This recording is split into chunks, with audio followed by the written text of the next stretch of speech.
దేవుని నామమునకు మహిమ కలుగునుగాక. మన ప్రభువును రక్షకుడునునైన యేసుక్రీస్తుల వారి యొక్క ప్రశస్తమైన నామమునకే మహిమ ఘనత ప్రభావములు యుగ యుగములకు కలుగునుగాక. సర్వాధికారి అయిన దేవుడు ఆయన గొప్ప కనికరమును బట్టి మరొక శ్రేష్టమైన శుభదినములో, క్రిస్మస్ వాతావరణములో వాక్యం వినేంత తీరిక మీకు ఉందో లేదో నాకు తెలియదు, కానీ చెప్పే ఓపిక, సత్యాన్ని బయలుపరిచేటటువంటి సామర్థ్యాన్ని దేవుడు నాకు ఇచ్చాడు. యెహెజ్కేలు అనబడే గ్రంథములో మీరు తర్వాత 4 నుంచి 7 అధ్యాయాలు మీరు చదవండి. యెహెజ్కేలుతో దేవుడు ఒక మాట అన్నాడు. ఒకసారి కాదు, చాలా సార్లు అంటాడు. ఆ 3 అధ్యాయాలు, వారు వినినను వినకపోయినను, వారు విన్నా వినకపోయినా ఇది నా మాట అని నువ్వు చెప్పు అన్నాడు. కొంతమంది విమర్శన ధోరణితో చూసిన సత్యాన్ని మీకు బయలుపరచవలసిన సంగతి, సామర్థ్యము లేకపోతే అవసరత మాకుంది కాబట్టి ఇలాగ చెప్పవలసి వస్తుంది. క్రిస్మస్ శుభాకాంక్షలను చెప్పడం కన్నా సత్యాన్ని మీకు తెలియచేయడం బాగుంటుంది కదండి. ఆయన మీకు శుభాలు కలగాలని, నా ప్రభువు మిమ్మల్ని శుభాశిష్యులతో నింపాలని మనసారా కోరుకుంటూ, గడిచిన సందేశంలో రక్షకుడగు యేసు ఎందుకు పుట్టెను, మనము ఎలా ఉండాలని పుట్టెను అని చూసాం. ఎలా ఉండాలని పుట్టెను. అయితే సమయం అయిపోయింది. రక్షకుడగు యేసును పుట్టించెను అనే వాక్యాన్ని మనం చూసి, ఎందుకు పుట్టించాడు, ఎందుకు పుట్టాడు అనంటే దుష్టత్వము నుంచి మళ్లించుటకు, సత్యమును గూర్చి సాక్ష్యం ఇచ్చుటకు, మనలను దత్తపుత్రులను చేయుటకు పుట్టెను అని చూసాం. అందరితో అయిపోలా. మనం ఎలా ఉండాలని పుట్టాడాయన, మనం ఎలాగ ఉండాలని పుట్టాడాయన. ఎందుకంటే పుట్టిన వ్యక్తి ఎలాగో ఉండాలో తన లైఫ్ స్టైల్ మనకు పాఠం నేర్పిస్తుంది కదా. అందుకే ఎలా ఉండాలని పుట్టాడు. ప్రభునందు ప్రియులారా, దేవుని వాక్యము చాలా స్పష్టంగా మాట్లాడేటటువంటి మాటలు కొన్ని ఉన్నాయి. వాటిని అన్నిటినీ నేను వివరించలేను, కానీ కొన్ని విషయాలు మాత్రం, ఆయన మనం ఎలా ఉండాలని పుట్టాడు అన్న కొన్ని విషయాలు మాత్రం నేను చెప్తాను. సరేనా? మొదటి విషయానికి వద్దాం. మూల వాక్యానికి వద్దాం మరొకసారి. అపోస్తల కార్యములు 13వ అధ్యాయము 23వ వచనాన్ని చదవమంటారా? 13:23 వచనం. అతని సంతానము నుండి దేవుడు తన వాగ్దానము చొప్పున ఇశ్రాయేలు కొరకు రక్షకుడగు యేసును పుట్టించెను. ఆహా, దావీదును గురించి 22వ వచనంలో మాట్లాడాడు ఆయన. చాలా చక్కటి మాట. నేను యెష్షయి కుమారుడైన దావీదును కనుగొంటిని, అతడు నా ఇష్టానుసారుడైన మనుష్యుడు, నా ఉద్దేశములన్నీ జరిగించేవాడు అని చెబుతూ, ఆ దావీదు సంతానములో నుంచి ఇశ్రాయేలు కొరకు రక్షకుడగు యేసును పుట్టించెను అని రాయబడింది. దేవునందు ప్రియమైన వారలారా, రక్షకుడగా యేసుడు పుట్టుటలో ఆంతర్యమేమిటి? ఎందుకు పుట్టాడు? ఎక్కడ పుట్టాడు? ఆయన ఎక్కడ పుట్టాడు? ఆయన పుట్టుట వలన మనకి ఏం మేలు కలుగుతున్నాయి? ఆయన పుట్టుట వలన, ఆయన మన హృదయంలో పుడితే మనం ఏమి నేర్చుకోవచ్చు? అలాంటి చాలా విషయాలు బైబిల్ గ్రంథంలో ఉన్నాయి. పుట్టుట అనే మాట మీద కొన్ని విషయాలు చెప్తాను. మత్తయి రాసిన సువార్త 1వ విషయానికి వద్దాం. 2వ అధ్యాయము 1వ వచనాన్ని ఒకసారి మనం చూద్దామా? చాలా చక్కటి మాట. పుట్టుట. రాజైన హేరోదు దినముల యందు యూదయ దేశపు బెత్లెహేములో యేసు పుట్టిన పిమ్మట. చాలు. ఎక్కడ పుట్టాడట నా ప్రభు అయిన యేసుక్రీస్తు? యూదయ బెత్లెహేములో. మరలా చెప్తున్నాను, లోకములో వాళ్ళు దేవుని ఘనత కొరకు పాటలు రాయట్లా ఇప్పుడు. మీరు నమ్మండి, ఘనత కొరకు పాటలు రాయడంలా, వీవర్స్ కొరకు, యూట్యూబ్ వారిచ్చే డబ్బుల కొరకు చాలా మంది ప్రాకులాడుతున్నారు. వాక్య అర్థము లేని పాటలండి. మీరు చూసారా, యూదయా దేశపు బెత్లెహేములో పుట్టిన పిమ్మట, నేను అంటాను చాలా దినాల క్రితం వచ్చిన పాటలేండి, బెత్లెహేములో సందడి పశుల పాకలో సందడి అన్నారు. పశుల పాకలో సందడి ఉందా అండి? అసలు బెత్లెహేములో సందడి ఉందా? ఆయన పుట్టుట వలన విషాదాలున్నాయండి. సందడిని ఎట్లా పడతారండి మీరు? మీ కర్మ అలాగ తగలడండి. ఇంకా అందుకే నేను చెప్పాను, పాట రాసేవాడు పాడేవాడు అర్థం చూడడంలా, అమ్మగారులు బాగా కాస్ట్యూమ్ మేకప్ అంతా వేసుకొని వీళ్ళు చేసే హావభావాలతో వ్యూవర్స్ పెరుగుతున్నారు తప్ప ఆత్మీయులు నడిపించబడ్డం లేదు. అందుకే ప్రతి పాటను రాసేటప్పుడు, నేను ఒక ఆయన అడిగాను, ప్రతి పాట రాసేటప్పుడట రిథం ఉండేటట్టుగా చూసుకుంటాడని. ఎందుకంటే ఆ పాటను ఎక్కువ మంది సండే స్కూల్ పిల్లలు, యవనస్తులు నేర్చుకుని వాళ్ళ చర్చిలలో డాన్స్ చేసుకునేటట్టుగా ఉండాలి. ఇప్పుడు మీకు ఒక పాట చెప్తాను. ఉదాహరణకు ఆంధ్ర క్రైస్తవ కీర్తనలు అద్భుతకరమైన పాటలు ఉన్నాయి, చాలా అద్భుతకరమైనవి. ఆయన జననమును గురించిన పాటలే ఉన్నాయి కదండి. చింతలేదిక యేసు పుట్టెనో, రక్షకుడు దయించినాడట, ఇంకా చాలా ఉన్నాయి పాటలు. వీటికి డ్యాన్స్ వేయచ్చు అంటారా? ఎందుకు అలాగ తయారైపోయిందంటే సమాజం పూర్తిగా దుష్టత్వంలోనికి వెళ్ళిపోయిందండి. ఇలాగ చెబితేనేమో విమర్శ అంటారు. సరే, ఇక్కడ అన్నాడు బెత్లెహేములో పుట్టెనో అని రాబడి. బెత్లెహేముకు ఇంకో పేరు కూడా ఉంది. మీకా గ్రంథం 5వ అధ్యాయము. మీరు మీకా గ్రంథం అంటే కుస్తీ పడమాకండి. 766 పేజీలు 5వ అధ్యాయము 2వ వచనాన్ని మనం చూద్దాం. 2వ వచనం. బెత్లెహేము ఎఫ్రతా యూదావారి కుటుంబములలో నీవు స్వల్ప గ్రామమైనను, నా కొరకు ఇశ్రాయేలును ఎలబోవాడు మీలో నుండి వచ్చును. పురాతన కాలము మొదలుకొని శాశ్వత కాలము ఆయన ప్రత్యక్షమగుచుండెను. చాలు. బెత్లెహేమునకు మరొక పేరేంటంటే ఎఫ్రతా. ఇక్కడ ప్రభు భక్తుడైన మీకా ద్వారా మాట్లాడుతూ ఎఫ్రతా అనగా, బెత్లెహేము అనగా స్వల్ప గ్రామము, స్వల్పమైనది.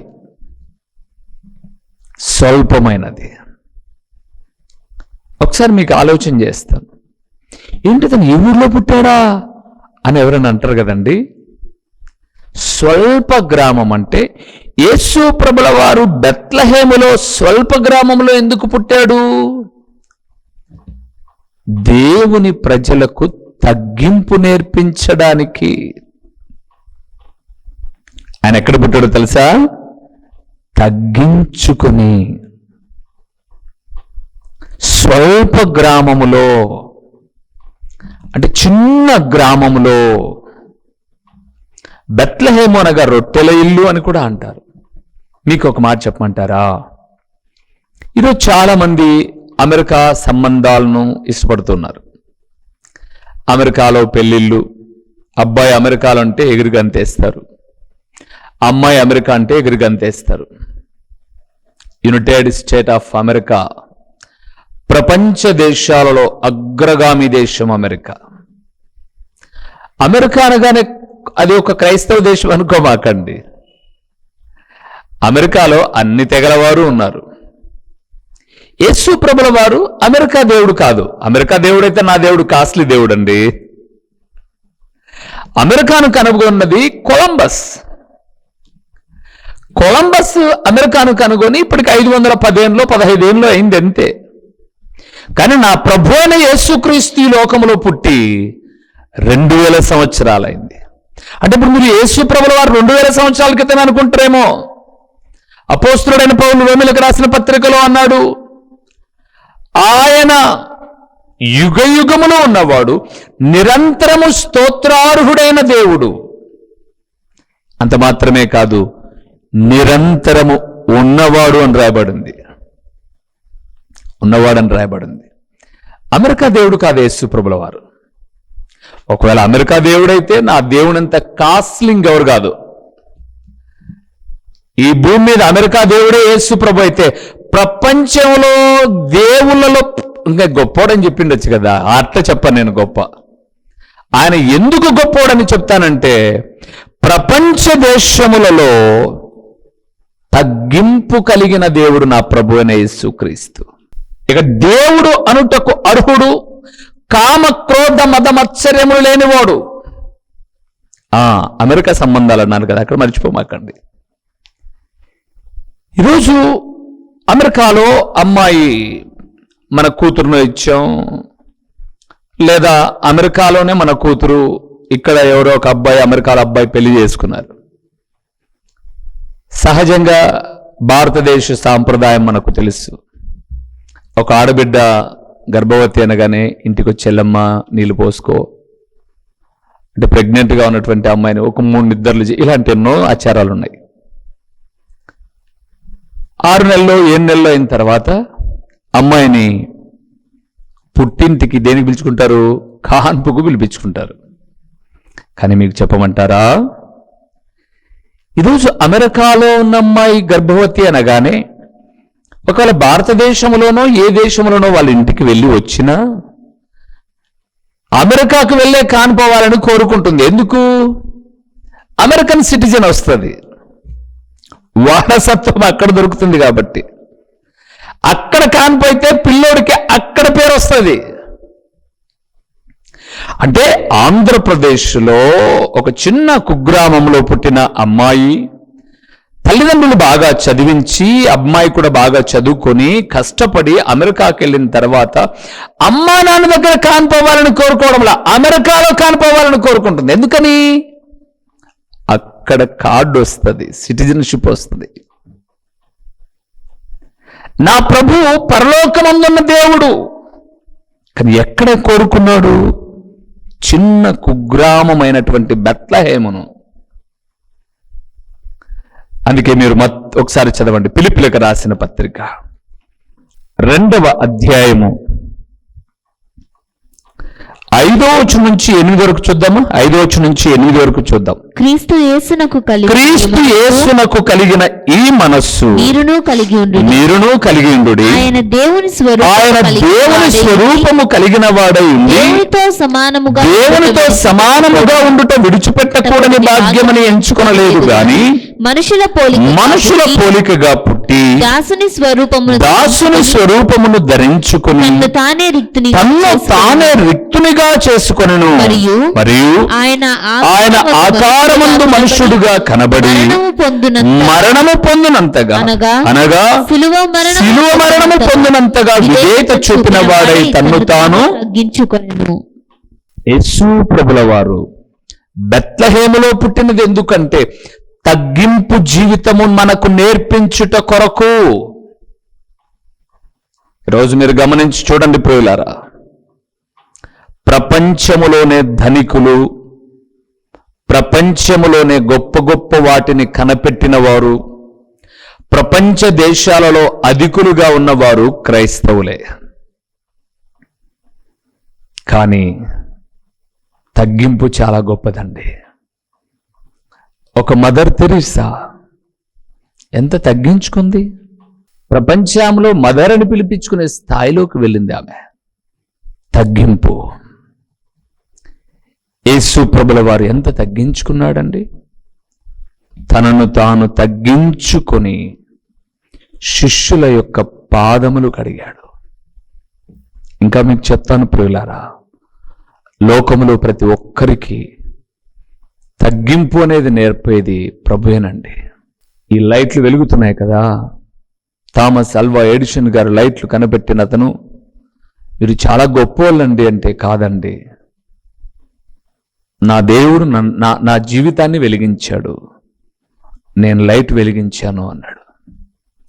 రైట్ సోదరుడు విమానాన్ని కనుగొన్నవారు వారెంతో తగ్గించుకొని వాక్యములో నుంచి ఆ సత్యాలను, ఆ విషయాలను మేము తెలుసుకున్నాం కాబట్టి దేవుడే గొప్పవాడన్నారు. ఈరోజు చిన్న చిన్నవి కనపెట్టినప్పుడు ఎంత అతిశయపడుతున్నారు మనిషి. ఆయనట దాసుని స్వరూపము కలిగిన వాడై ఉండి తనను తాను రిక్తునిగా చేసుకొని, శిలువ మరణం అనేది శాపగ్రస్తమైనది, అలాంటి దానికి సైతం ఒప్పుకొని తగ్గించుకొని పుట్టాడు ప్రియులారా. సహజంగా లోకంలో గొప్ప గొప్ప వాళ్ళు ఎక్కడ పుడతారు? గొప్ప గొప్ప భవనాల్లో పుడితే ఎవరు వెళ్ళి చూస్తారండి వాళ్ళను? ఎవరు వెళ్ళి చూడగలరు? కానీ ఆయన పుట్టినది పశుల పాకలో కాబట్టి ప్రపంచమంతా చూడడానికి, అంటే అటువైపు చూడ్డానికి, ఆయన తగ్గింపును కొనియాడడానికి ఉపయోగపడుతుంది. ఇంతకు క్రిస్మస్లు చేస్తున్నటువంటి సహోదరి సహోదరుడా, ఉందా నీలో తగ్గింపు? చాలా అతిశయాలైపోయాయండి ఈరోజు. 10th చదివితే వాడి హెయిర్ స్టైల్స్ మారిపోతున్నాయి. అట్ టైం పాస్ అయిపోతే డ్రెస్ కోడ్ మారిపోతుంది. చాలా అతిశయపడుతున్నారు ఈరోజు. గవర్నమెంట్ ఎంప్లాయీ, గవర్నమెంట్ జాబ్ వచ్చిందంటే పట్టుకోలేము ఇంకా వాడిని. అమెరికాలో సీట్ వచ్చిందంటే పట్టుకోలేం, యూకేలో సీట్ వచ్చిందంటే పట్టుకోలేం, అమ్మా నాన్నను తట్టంగా పట్టలేం. తగ్గింపు అండి, తగ్గింపు. తగ్గింపులో పుట్టాలి. క్రీస్తు మనలో పుడితే తగ్గింపు మనకు వస్తుంది. రెండవది, ఎందుకు పుట్టాడో, ఎలా ఉండాలని పుట్టాడో చూద్దామా? హెబ్రీయులకు రాసిన పత్రిక 7వ అధ్యాయము 13వ వచనాన్ని చూద్దాం. హెబ్రీయులకు రాసిన పత్రిక 7వ అధ్యాయము పుట్టెను 13వ వచనం. ఎవని గూర్చి ఈ సంగతులు వ్రాయబడెను, ఆయన వేరొక గోత్రములో పుట్టెను, ఆ గోత్రములోని వాడెవడు బలిపీఠమునొద్ద పరిచర్య చేయలేదు. మన ప్రభువు యూదా సంతానమందు జన్మించననుట స్పష్టమే. ఎక్కడ పుట్టాడు ఆయన? యూదా గోత్రములో పుట్టాడు. ఇంకా మీకు ఒక మాట అర్థం అవడానికి చెప్తాను. ప్రకటన గ్రంథం 5వ అధ్యాయము ముగిస్తాను. 5వ వచనానికి వద్దాం. ప్రకటన గ్రంథం 5వ అధ్యాయం 5వ వచనం. ఆ పెద్దలలో ఒకడు ఏడవకము, ఇదిగో దావీదుకు చిగురైన యూదా గోత్రపు సింహము 7 ముద్రలను తీసుకొని ఆ గ్రంథమును విప్పుటకై జయము పొందనని నాతో చెప్పెను. చాలు ప్రియులారా, యూదా గోత్రం ఎక్కడ పుట్టాడట? యూదా గోత్రములో పుట్టెను. అంటే జయ జీవితం. అందుకే అక్కడ మీరు చూసారా, రెవల్యూషన్ చాప్టర్ 5:5, ప్రకటన 5:5లో, ఏడవకు, దావీదు చిగురైన యూదా గోత్రపు సింహము ఆ గ్రంథమును విప్పుటకు అధికారం పొందాడు. ఎందుకు? జయము పొందాడు. ఆయన పుట్టినది ఎందుకు? మనం ఎలా ఉండాలని పుట్టాడు అనంటే, ఈ లోకములో మనము కూడా జయ జీవితము జీవించాలని. ఏ జీవితం? జయ జీవితం. మరణమును గెలిచిన విజయుడు, శరీర కోరికలను గెలిచిన జయశీలి నా ప్రభువు. అవునండి, శరీర కోరికలను జయించినవాడు, మరణమును జయించినవాడు, ఒక గొప్ప ఫైటర్ బ్రూస్ లీ అని పేరు. శరీర కోరికలను గెలవలేక ఒక స్త్రీ మీద వ్యామోహముతో వెళ్తే అతనికి మందు పెట్టి చంపారు. ఫైటర్ అంటే ఎవరు గెలిచేవాళ్ళు కాదు, కానీ తన శరీరాన్ని తను గెలవలేకపోయాడు. బైబిల్ గ్రంథంలో కూడా మనం చూస్తే సంసోను చాలా బలవంతుడు కదండి. ఒక పచ్చి గాడుద దవడ ఎముకతో 1000 మందిని చంపినవాడు. తనను నగరులో బంధిస్తే ఆ ముఖద్వారాన్ని అలాగే ఎత్తుకొచ్చినవాడు. ఏమయ్యాడు? శరీరాన్ని అదుపులో పెట్టుకోలేక, శరీరమును జయించలేక, శరీర కోరికలను జయించలేక ఏమైపోయాడు? అర్ధాంతరంగా తనను తాను చంపుకోగలిగాడు. దేవుని బిడలారా, నా దేవుడు జయ జీవితము నేర్పించడానికి పుట్టాడు. మనం దేవుని నమ్ముకోకముందు, దేవుని పాదాల చెంతకు రాకముందు మన శరీరం మన అదుపులో లేదేమో. మద్యమును చూసినా, మగువను చూసినా బాగా బానిసమైపోయేవారేమో. కానీ ఎప్పుడైతే యేసు ప్రభుల వారు నా కొరకు పుట్టాడు, నేను ఆయన కొరకు బ్రతుకుతానని తీర్మానం చేసుకున్నాము, ఒక జయ జీవితం. నా యేసు ప్రభుల వారు ఈ లోకాన్ని యుద్ధం చేసి గెలవలా. అందుకేనట చరిత్రను 2 భాగాలు విభజిస్తూ ఉన్నప్పుడు ప్రపంచంలో ఉన్నటువంటి వారు ఈ 2 భాగాలు చేయడానికి ద గ్రేట్ అలెగ్జాండర్, ఆయనను పెడదామా చరిత్రకు మధ్యవర్తిగా? యుద్ధములో అపజయము లేనివాడు అని అనుకున్నారట. నో, అనేక మందిని చంపి రక్తాన్ని ఒలికించాడు. సోక్రటీస్, జ్ఞానవంతులు ఎందరో పేర్లు తీశారు. అలాంటి సమయంలో భూమి మీద జయశీలుడుగా తన మాట చేత హృదయములను గెలుచుకున్న నా ప్రభు అయిన యేసుక్రీస్తు చరిత్రకు మధ్యవర్తిగా ఉండవలసి వచ్చింది. వ్యభిచారం చేత పట్టబడి స్త్రీ అక్కడ అందరి ముందు రాళ్లతో కొట్టుకుంటూ ఆధారాలతో సహా వస్తే, బోధకుడా నువ్వేం చెప్తావు? ఈమె అనేక మందితో పాపం చేస్తుంటే మేము రహస్యంగా కాదు బాహటంగా పట్టుకున్నాం. అలాంటి వారిని రాళ్లతో కొట్టి చంపాలని ధర్మశాస్త్రం చెప్తుంది, నువ్వేం చెప్తావని అడిగారు. ఏం చెప్పాలి, ఆయన ఏదో రాస్తూ ఉన్నాడు. పదే పదే విసిగిస్తూ ఉన్నప్పుడు అన్నారు, మీలో పాపము లేనివాడు మొట్టమొదట ఆమె మీద రాయి వేయండి అన్నాడు. అంతే ప్రియులారా, వారి పాపాలన్నీ గుర్తుకొచ్చి రాళ్ళు కింద పడేస్తూ వెళ్ళారు. అప్పుడు నా ప్రభు అయిన యేసుక్రీస్తు ఆమెను పతిత, ఎలాంటి దుర్మార్గమైన బ్రతికే, ఎన్ని కొంపలను నాశనం చేద్దామను, ఎందరు చంపడానికి వచ్చారు, నేను అడ్డపడ్డాను కాబట్టి నువ్వు బ్రతికిపోయావు అని అన్నా. ఏమన్నాడు? అమ్మా, వారెవరు నిన్ను శిక్షించలేదా? లేదు ప్రభువా, నేనును నిన్ను శిక్షించను, ఇక మీదట పాపము చెయ్యకు. మీరు అంటారా అండి, ఒక స్త్రీ సాక్ష్యాధారాలతో 2-3 పురుషులను మార్చి బ్రతుకుతుంటే అమ్మా అంటారా? నా ప్రభు అన్నాడు, మనకు మాట్లాడడం కూడా నేర్పించింది ఆయనే. ఆయన యూదా గోత్రములో పుట్టాడు, జయవీరుడుగా పుట్టాడు, జయ జీవితాన్ని మనకిచ్చాడు.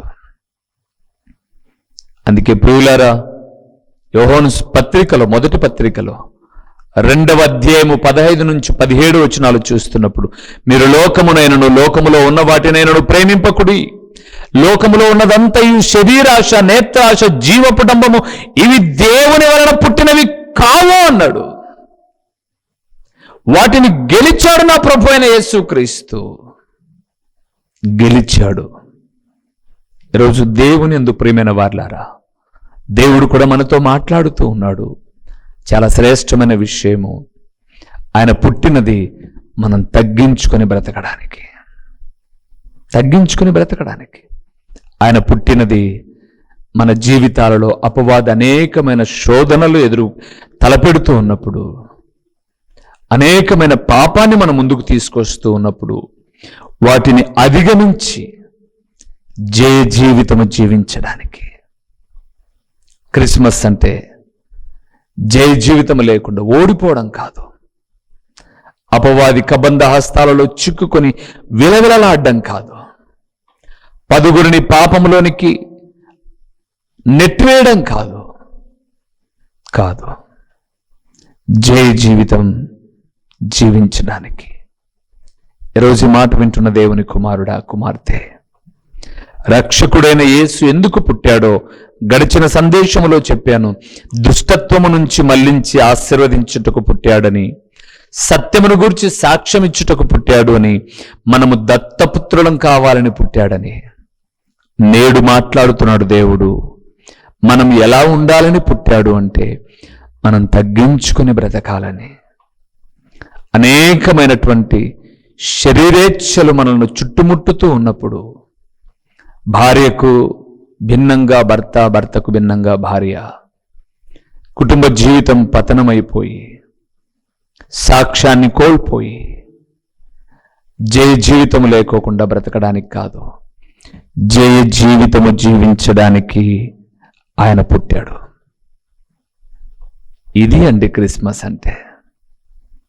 ఇది క్రిస్మస్ అంటే. క్రిస్మస్ అంటే తాగి తందనాలాడి అతిశయపడి, వారి స్టార్ కన్నా మా స్టార్ పెద్దది, వాళ్ళ చెట్టు కన్నా మా చెట్టు పెద్దది, వాళ్ళ డెకరేషన్ కన్నా మా డెకరేషన్ గొప్పది. ఎక్కడుంది తగ్గింపు? ఎక్కడుంది తగ్గింపు? నువ్వేదో నీ ఇంట్లో ఏదో స్టారో ఏదో పెట్టుకున్నావులే, ఇంక ఇతరులతో మనకెందుకు? లూకాసు వార్త 18వ అధ్యాయంలో ప్రార్థన చేయడానికి 2 దేవాలయానికి వెళ్ళారు. ఒకడు పరిసయ్యుడు, ఒకడు సుంకరి. సుంకరేమో, అయ్యా నేను కళ్ళెత్తడానికి కూడా ధైర్యం చాలేదు, పాపినేనని రొమ్ము కొట్టుకుంటూ ఉంటే, పరిసయ్యుడు ఏం చేస్తాడండి? వాని మాదిరి నేను లేను, ఈయన మాదిరి లేను, వారానికి 2 మాటలు ఉపవాసం. ఇది యేసుప్రభుకే తెలియదా నువ్వు ఉపవాసం ఉండేది? తగ్గించుకుందాం, జయ జీవితాన్ని జీవిస్తాం. రాబోయే దినాలలో ఈ వాక్యము మనస్సులో నింపుకొని ఈ ప్రకారంగా ఉందాం, దీవించబడదాం. ప్రార్థన చేసుకుందాం. మహాగణుడవైన మా ప్రియమైన పరలోకపు తండ్రి, మహోన్నతుడవైన దేవా, మీ ఘననామమునకు స్తోత్రములు చెల్లిస్తూ ఉన్నాము నాయనా. నీ ప్రియ కుమారుడు లోకరక్షకుడు అయిన యేసుక్రీస్తు యొక్క జననము మేము తలపోసుకుంటూ ఉన్నప్పుడు, ఎలా పుట్టారో, ఎందుకు పుట్టారో అర్థము లేని వ్యర్థమైన జీవితము జీవించక, మీ లేఖనాలలోని సత్యాలను మేము గ్రహిస్తూ మా జీవితాన్ని దిద్దుకొని రానున్న దినాలలో తండ్రి మా జీవితాలు దీవెనకరంగా ఉండడానికి, వాక్యానుసారముగా మేము సరిచేసుకోవడానికి కృపనివ్వండి. మీ మాటలు మాట్లాడుతున్నప్పుడు విమర్శన ధోరణితో చూడకోకుండా అర్థమైన వాక్యములో సత్యాన్ని గ్రహించి మీ అడుగుజాడలలో పయనించడానికి కృపనివ్వమని, నాయనా ప్రకటించిన ఈ పరలోకపు సంగతులు వ్యర్థముగా పోకుండా సారవంతమైన నేలను పడిన విత్తనము వలె 30దంతలుగా 60దంతలుగా 100అంతలుగా ఫలింపచేసి మీ గణనామానికే మహిమ ఘనత ప్రభావములు మీరు కలుగు చేసుకొనుమని యేసు నామములో అడిగి పొంది ఉన్నాము తండ్రి. ఆమేన్.